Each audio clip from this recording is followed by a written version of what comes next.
guys, back feeling better. Let's see. It's been like 3 or 4 days here. I think when my abs, I don't work out my abs and stuff, I have issues. I haven't been working out, and I've been getting back, stretching every day and doing other stuff. I want to talk to you about something that I think is very serious. I watched a little video earlier about a doctor in New York who's saying what I've been saying, which is the tests the CDC have given out are not valid. They've said they're not valid. Here he is, a doctor in one of the biggest cities, metropolitan areas in the country, and he has no way. He's having to beg to get people tested. And I keep seeing people talk about how it's not that serious, don't panic, don't buy masks. And it's spreading. Every day it's got 88 people are sick, 2 people have died here in the United States. And they're up here talking about how it's kind of not that big, not that serious. And they're saying at the same time, it's not that serious, but they don't have enough, they're not testing people. They tested like, 400 people? Do you know, if they tested 400 people in the Charlotte metro area, and I'm talking about Charlotte, Gastonia, Concord, like that, I would still say that's not a lot of people. 400, even if you said 1,000 people for the Charlotte metro area, that's just not a lot. I think people need to understand what's going on and what's happening. Folks will say, what's the point? Because you need to know, if you're out here playing football or whatever you're doing, you get hurt, you're dealing with a system right now, a healthcare system, that is on the edge of really being tested. We're not there yet, but of really being tested. This is not the time. And you can get hurt. I mean, things happen. There's no guarantee that any of us will be okay. But you need to understand, if you get hurt, if something happens, things are going to be slowed down. You know, and hospitals are going to be packed. People need to understand that. It's very serious. I say sometimes that information, knowledge is power. This is what I'm talking about. This is serious business. It's not something to kid and play around about. I can't find my Clorox wipes, man. I got a few of them, but I had another one probably in the car. I don't know what I did with it. Might have left it in one of the trucks. If I did, I did. No big deal. People need to understand the seriousness of the situation. You know, I was thinking about a conversation I had with my father. You know, and I've tried to tell him about how I own guns. And how as I've gotten older, it makes me be more humble. It made me be a lot more humble about my life, because I don't do certain things. You know, I don't have that mindset that some Caucasians have, that I'm a gun owner, I've got a gun, I can go anywhere. I don't think like that. If anything, I'm humbled by what I have. When you have weapons and you know how to use them and you train and you're in physical shape, you realize if you're not a sociopath, that you could do a lot of damage with that firearm. And I'm humbled by that. But I've said this for a long time, that anything that you love is worth, you have to fight for it. I think my dad thinks that living in Miami, or living in places like that, that getting robbed, getting your house broken into, that's just a part of playing the game.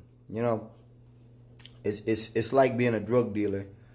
People are going to go after your dealers. People are going to try to rob your boys. What else? These things are going to happen. You have to expect it. It doesn't personal. You know, you're going to get dope stolen from you. People are going to rip you off. You're going to get dope houses get raided by the police and by other criminals. That's, you know, I think that's how my dad views living in Miami. I don't feel that way. I don't live that way. I don't fuck with nobody. Nobody fucks with me. And I think that's why he viewed the gun thing as like, oh, that's crazy. But you've got people breaking into houses on your street and stuff. My dad's like that guy in that movie. I think Denzel played the dude. The dude was like retarded, but he's really, really smart. He was a lawyer or whatever, really, really smart. He was really pro-black. He wound up getting robbed. He's like, no, I'm on your side. Turned out, folks don't care about that. Criminals don't care about that. My dad has told me for a long time, I want a pandemic to happen, and I want to shoot somebody, and all this kind of crazy, stupid shit. And now, my dad has started saying something to me that kind of bothers me, which is that it's not up to him. It's not up to him. I know what he's saying. He's already down, doesn't really have anything. He had money. He had opportunities to do things with the money. His way of using money was to go out and party and have fun. And I've always felt that my dad is trying to live up to some image or ideology of what he thinks a black man should be. I'm not under those assumptions. I'm not under those illusions of trying to play up to what society thinks I should be. I eczema. I'm sorry, guys. I get this shit on my arms and stuff. Yeah, I mean, it's a part of the game. You're not gonna be liked by everybody. And anyway, I was telling him about how I tried to tell you about things. He was saying that he feels like the older folks supposed to go before the younger folks. I don't think so. I don't agree with that necessarily. I think that I can talk to you and I can do this, but if you want to go out and have fun and party and we do that, and that's natural, but when you get older and you still want to be like that, then I'm going to let you run wild. I'm not going to.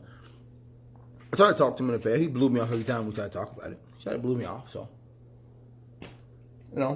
So now his response is, I have no control of it. I love that. How do you go from at one time telling me I wanted to cause a pandemic, that's insanity. That's like saying the Democrats are going to cause a pandemic to make Trump look bad. How do you think like this? Who thinks like this? Like, nonsense. He goes from that to telling me he has no control over it. I think that I'll just say that to me it's too late. I'm not gonna send him any money. I'm not gonna do any of that. At this point I'm trying to get preps.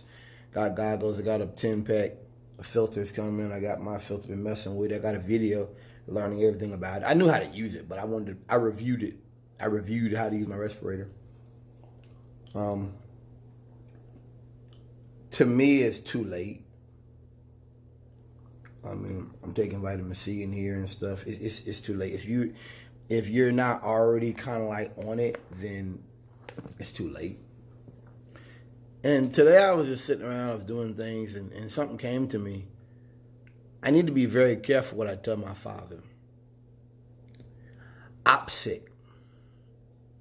OPSEC is very important because he's already told you where his mindset is years ago. Let me tell you something. If you got preps and you don't own a gun or have protective gear,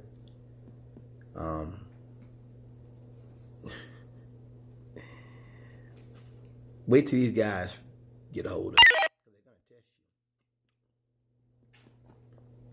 you. I mean, I've read survivalist boards on there, people talking about how if things happen, they're going to just go door to door looting.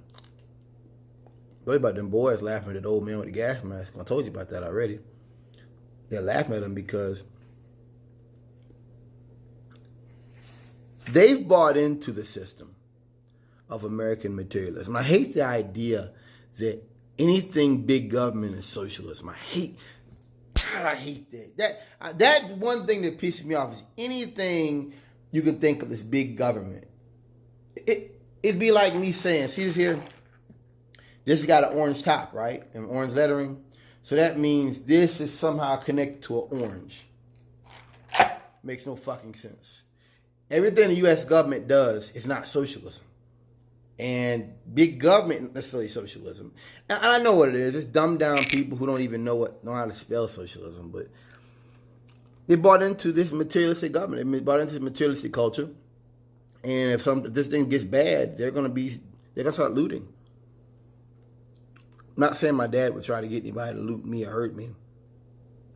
But I'm saying that we have to really start thinking about people trying to take what we have, locking up doors.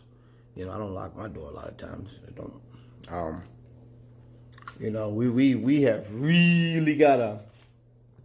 We have really gotta think about that.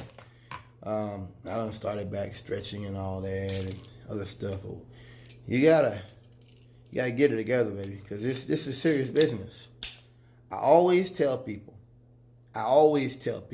with anything you plan for, the first thing on that list should be, what will the sheeple do?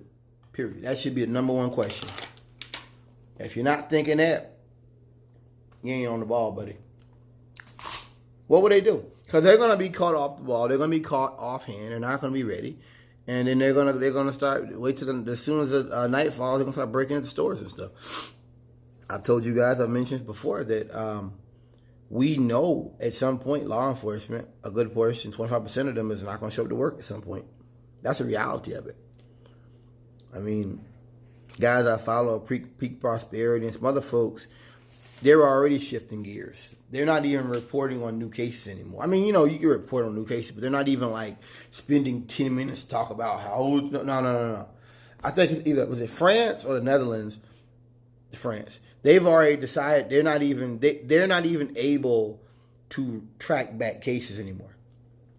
Not able to. It's just not possible. What I mean by track back cases is find out how this person got sick.